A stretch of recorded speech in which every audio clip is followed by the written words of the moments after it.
பிரம்மாவுக்கு புரிஞ்சுடுத்து. ஏன்னா இவர் அந்தனர், சிவபூஜை பண்ணுறவர். எதுக்காக அந்தணர்களுக்கு ஒரு முக்கியத்துவம் கொடுக்குறான்னா, அந்த காலத்துலாம் அந்தணர்கள் இதர வார்த்தைகள் எதுவும் பேச மாட்டான். சதா தெய்வத்துடைய நினைப்பில் தான் இருப்பா, நல்ல சிந்தனைகளோடு இருப்பா அப்படின்னு சொல்லப்பட்டிருக்கு.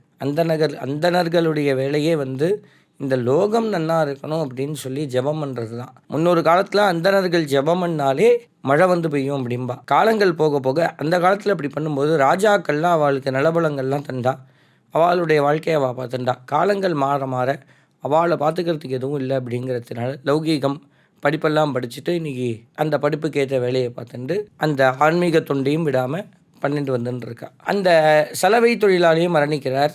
அவரை கொண்டு போய் வைர சிம்மாசனத்தில் உட்காத்தி வச்சிடுறார் யம பகவான். பிரம்மாவுக்கு ஒன்றுமே புரியல. அந்த நேரம் சிவபூஜை பண்ணுறவர் உட்காத்தி வச்சார். சலவை தொழிலாளி என்ன பண்ணார்?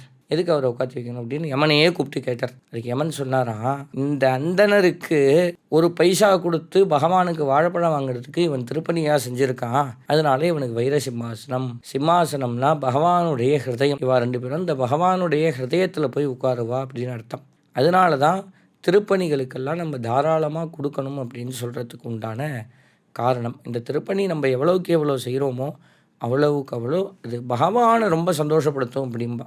அந்தளவுக்கு ஒரு பிரசித்தி பெற்ற ஒரு நல்ல ஒரு நிகழ்வு சுவாமியுடைய திருப்பணி செய்கிறது.